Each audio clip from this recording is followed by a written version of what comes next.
안녕하세요, 오승영입니다. 이번 베스트 매칭 시간은 윌슨 베네시의 레졸루션 3 제로. 이 제품 얘기는 이 상하의 다른 화재 많은 제품들에 비해서 조금 가려져 있는 것 같지만 굉장히 중요한 제품입니다. 어떻게 보면은 그 윌슨 베네시 전체 피보나치 라인업 중에서 굉장히 중요한 허브 역할을 하는 제품이라 이 제품 한번 오늘 같이 좀 살펴보도록 하겠습니다.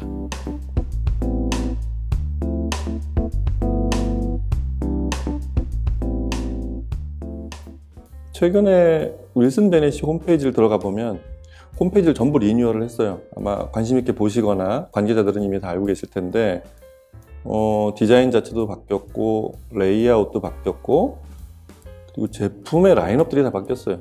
아시겠지만 예전에는 그 윌슨 베네시의 사실 중심이 되는 시작이기도 했던 이게 지오메트리 시리즈라고 해서 제가 본 것만 한 9모델이 있었어요.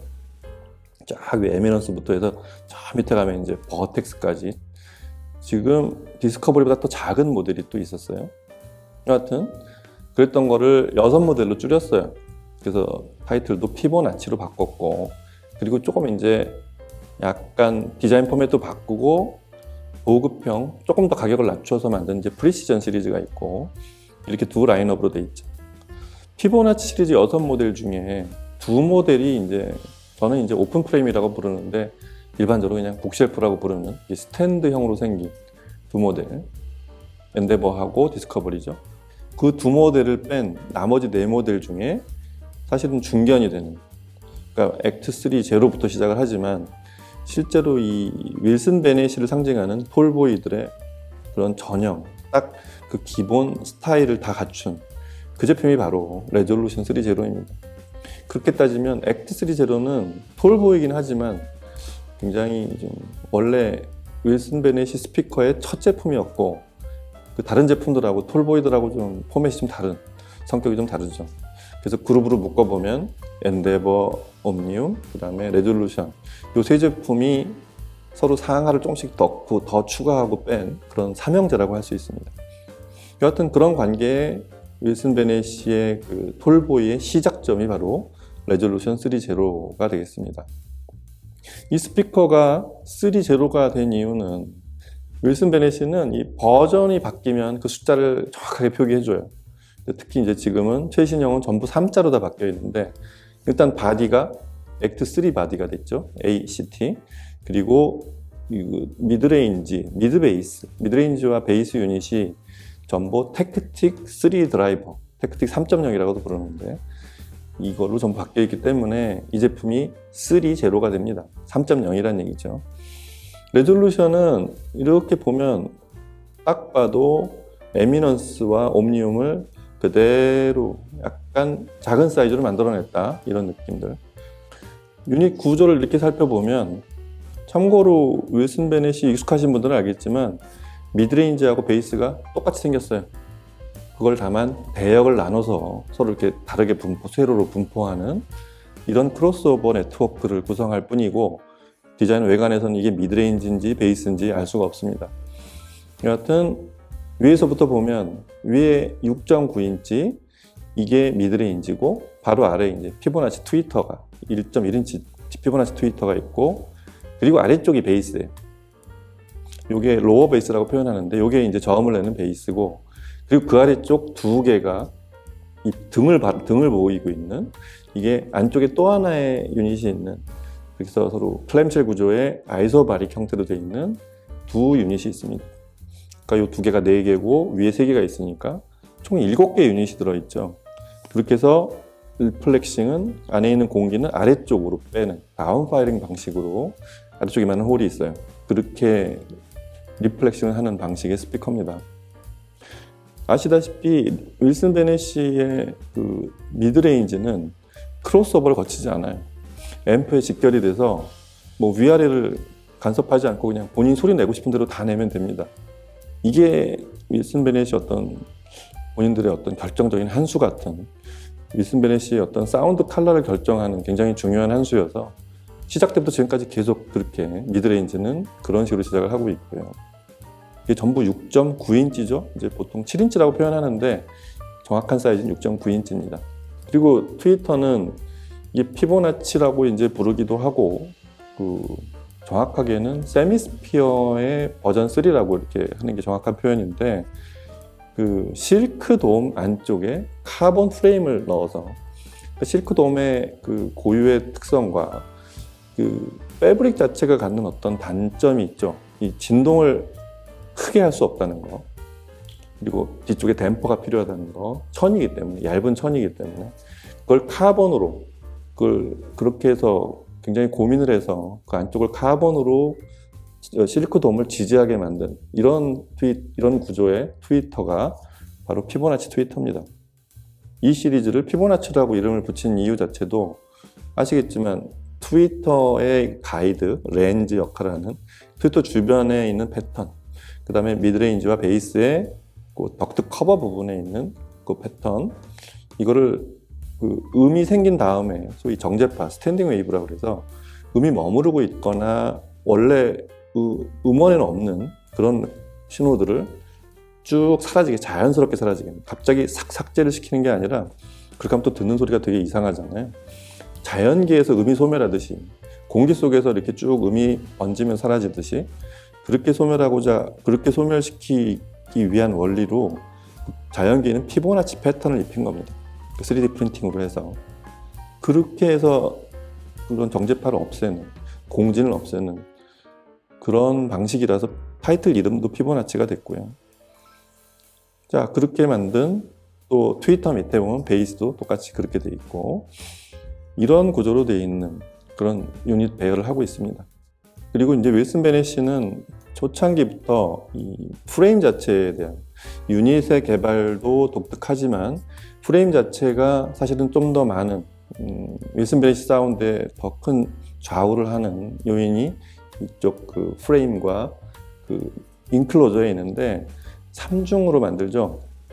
안쪽에 이제 블라스트 코어라고 해서 우리 저 건축 같은 거 할 때 이렇게 팡 쏴가지고 딱 성형이 되는 틀 안에다 쏴서 전체를 꽉 채우는, 하지만 굉장히 가볍고, 그리고 얼마 전부터 이거를 이제 소재는 비스코 일라스틱이라고 하는 굉장히 가볍고 단단한, 굳으면 단단해지는 물질인데, 이게 친환경 소재를 만들기 시작했어요. 그래서 이걸 바이오 컴포짓이라고 부릅니다.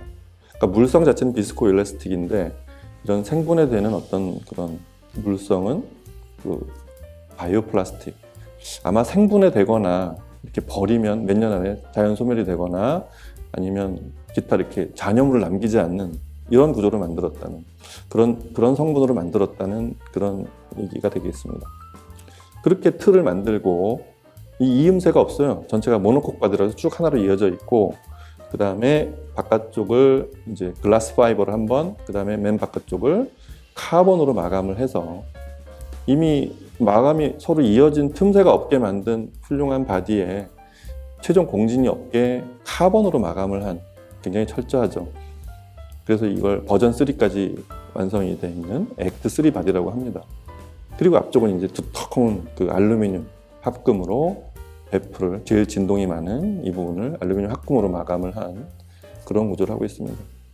바깥쪽은 다시 또 알루미늄에다가 살짝 우레탄 코팅을 한, 그래서 또 컬러 자체가 저희 보통 그레이 컬러라고도 하고, 그걸 좀 부른 이름이 좀씩 색깔, 회색도 부른 이름이 다른데, 약간은 은은한 그런 회색 톤의 그런 색깔이 되어 있습니다.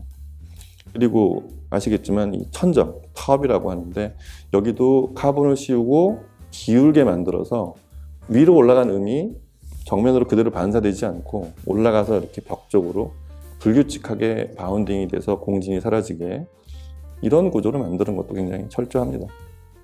윌슨 베넷이가 이런 과정에서 영국 정부의 지원을 받고, 산학협동, 셰필드 대학교, 그 다음에 저희가 잘 아는 롤스로이스 같은 엔진 회사의 공진 담당, 이런 분들을 투입시켜서, 또 영국 정부에서 이제 전부 소싱을 해주고 협동을 시켜서 만든 그런 협조를 해서 만든 그런 결과물이죠.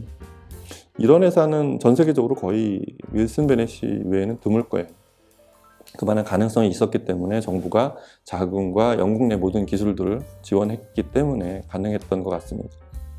여하튼 레졸루션 3.0는 그런 윌슨 베넷의 무슨 공학적 기술과 그런 영국 전체가 동원이 된 그런 것들이 망라돼서 만든 딱 표준형 톨보이인데 이 제품의 등급을 묘하게 계급을 나눴어요. 이게 모든 회사들의 공통점이지만 이 제품은 소비자가로 7천만 원 정도의 제품인데 상위에 이제 2억이 넘는 에미넌스나 이제 1억대 옴니움이 있는데 서로 그 경계를 넘어서면 안 되잖아요. 그래서 대역도 딱 30Hz에서 끊었습니다. 그래서 이 제품은 낮은 대역이 30Hz, 높은 대역은 다른 스피커들하고 마찬가지로 30kHz. 위에 옴니움과 에미넌스는 참고로 20Hz대까지 내려가죠. 그게 좀 다르고 내부의 용적도 좀 다르고 그리고 베이스도 조금씩 다릅니다. 맞아, 그런 것까지 알려드리면 옴니움이나 그 에미넌스의 아래쪽 베이스를 보시면 그것만 해도 중량이 막 30kg, 20kg 되는 푸짐하기도 하고 아주 모양도 멋있게 만든 그런 베이스가 되어 있는데 레졸루션은 그걸 많이 생략했어요.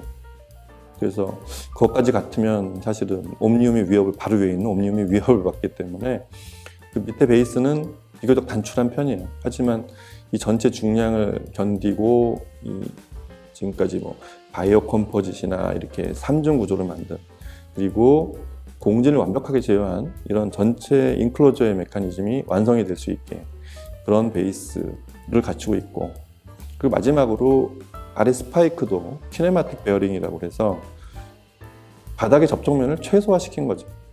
뾰족한 스파이크를 쓰는 방식의 한계를 좀 넘어서서 베어링 3개가 스파이크 하나를 지지하게 되어 있는 접점을 최소로 한 이런 구조로 되어 있습니다.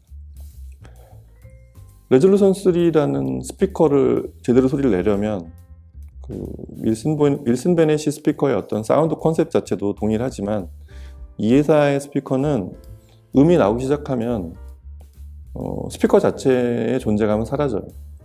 그러니까 위치 자체도 사라지기도 하지만 자신의 어떤 거를 이렇게 음악에다가 부여하지 않는다는 그런 컨셉이 있어서 음악이 원래 음원에서 나오는 만치 그대로 들리고 스피커 자체는 거기서 살짝 빠져주는 거예요.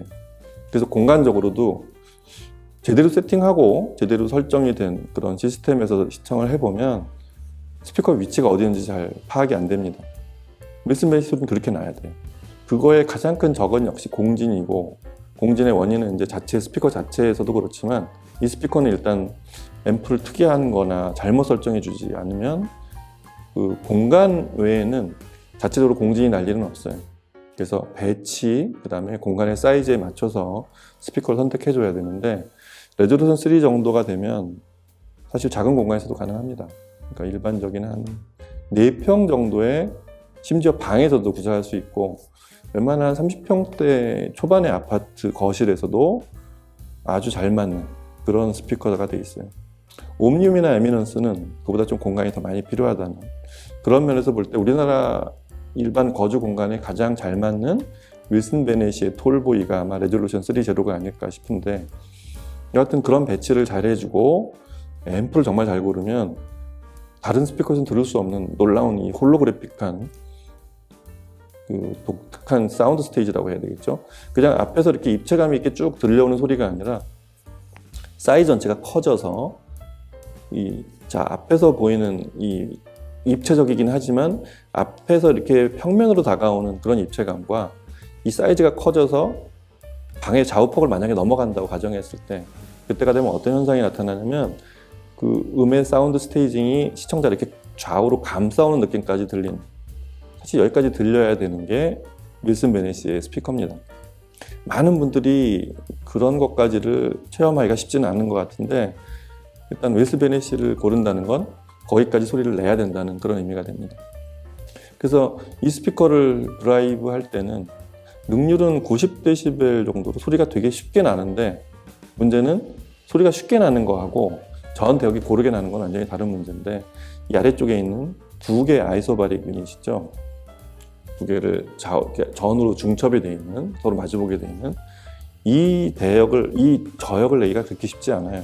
그래서 이 스피커는 일단 그 아이소바릭 유닛에서 베이스를 일단 내게 하는 거 자연스러운 베이스가 나오게 한 그런 앰프가 되게 중요한데 그런 면에서 가장 제가 들어봤던 소리장 내에서 제일 들어봤던 가장 좋은 앰프는 역시 버메스터입니다. 버메스터도 뭐 032 같은 인기도 있지만 이 제품의 가격을 생각하면 그래도 216 파워와 088 같은 그런 프리파워 조합을 쓰면 사실은 레졸루션 3에는 더 이상이 필요 없을 수도 있어요. 뭐 거기서 더 올라가면 더 좋은 스테이징과 좀 더 전후 간의 이런 깊이가 더 깊어지는 효과도 있고 좀 더 미세한 신호를 더 들려줄 수 있는 그런 좀 더 등급이 올라갈 수는 있지만 216088에서 거의 90% 소리는 다 뽑아낼 수 있습니다. 그 버메스터 앰프의 특징이 일단 베이스를 어떻게든 그 스피커가 뭐든 구경이 크든 유닛이 여러 개든 베이스의 그 대역에 맞는 소리를 음원에서 흘러나온 그 대역에 맞는 소리를 정확하게 내주는데 사실 버메스터의 가장 큰 장점이 있거든요. 그런 면에서 윌슨 베네시의 베이스를 굉장히 다이나믹하게 잘 들려주는 소리샵 내에서 볼 수 있는 최고의 앰프입니다. 아마 216과 088 프리의 조합은 바로 위에 옴니움까지도 어느 정도 그런 소리를 내줄 수 있어요. 근데 좀 더 최적은 역시 레졸루션 3 제로 같은 스피커하고 아주 잘 맞습니다. 일단 이렇게 세팅을 하면 이 전체적인 스테이징이 아까 말씀드린 대로 일단 스피커가 사라져요. 뭐 배치를 잘 했다는 전제 조건이 필요하지만 스피커 사라지고 베이스가 아주 멋있게 나옵니다. 윌슨 베네시에서 베이스가 잘 안 나와서 이 스피커는 원래 저음이 없나 보다라고 생각하시는 분들이 있는데 그 앰프를 잘못 선택하셨기 때문에 그래요. 기본적으로 가장 실제 저음을 듣고 있는 듯한 베이스가 지금 같은 버메스터 앰프를 물려서 드라이브를 해보시면 너무 멋있게 나옵니다. 아이소바릭이라는 그런 구조의 베이스는 베이스 자체가 이렇게 큰 구경으로 쾅쾅 쳐서 이렇게 사람을 압도하지 않고 실제 음원에 있는 정동작하는 그런 베이스에 양감을 조금 더 보태주는 효과가 있어요. 다만 두 개가 서로 맞붙어 있기 때문에 그 등압으로 움직이는 두 개의 유닛을 동작시켜 주는 게 그렇게 만만치는 않습니다. 근데 그거를 버메스터 같은 앰프가 해결해 주기 때문에 버메스터를 붙여놓으면 의식할 수 없는 그런 베이스가 아주 잘 나와요. 그리고 다이나믹한 수준까지 끌어냅니다. 레졸루션 3 제로에서 다이나믹이 나오기 시작하면 못 들을 음악이 없어요. 재즈는 재즈대로 심지어 빠른 비트의 그런 가요 같은 걸 들어도 평소에 듣던 그런 곡과는 느낌이 많이 달라요. 그래서 뭐 둘도 없는 그 가장 베스트 매칭 앰프로 버메스터의 216과 088 프리 조합을 레졸루션 3에 적극 추천합니다. 윌슨 베네시의 피보나치 제품은 지금 이제 6개로 압축이 되어 있다고 말씀을 드렸는데 전 제품이 굉장히 고르게 다 이렇게 다룰 기회가 있는 것 같아요. 근데 그 중에서 레졸루션 3 제로가 상대적으로 조금 6개나 되다 보니까 아래쪽에 디스커버리나 인데버, 그다음에 위쪽에 옴니움이나 엔데버, 위쪽에 옴니움이나 에미넌스를 좀 더 스포트라이트이 많이 좀 모이다 보니까 가운데 쪽 제품 둘이 좀 액트3 제로도 그렇고 둘이 좀 상대적으로 덜 보이는 성향이 있는데 오히려 액트3 제로는 윌슨 베네시의 시작이었고 레졸루션 3 제로는 이 회사의 표준이 되는 그런 소리를 내는 그런 톨보입니다. 특히 훨씬 퍼포먼스가 그 액트3 제로보다는 훨씬 많은 그 배역도 그렇고 많은 부분 성능이 더 월등한 레졸루션 3 제로를 들어보시면 사실 여기서 윌슨 베네시의 모든 소리를 다 들을 수 있습니다. 다만 앰프를 이 스피커를 이해하고 또 거기에 드라이브에 충분한 이런 앰프를 잘 골라내시면 굉장히 다른 스피커에 들을 수 없는 멋진 소리를 들으실 수 있을 거예요. 자, 레졸루션 3 제로 가서 꼭 한번 버메스터로 골라서 다른 앰프도 한번 비교해 보시고 들어보시기 바랍니다. 오늘 여기서 마치고 다음 시간에 또 다른 제품과 매칭으로 찾아뵙겠습니다. 감사합니다.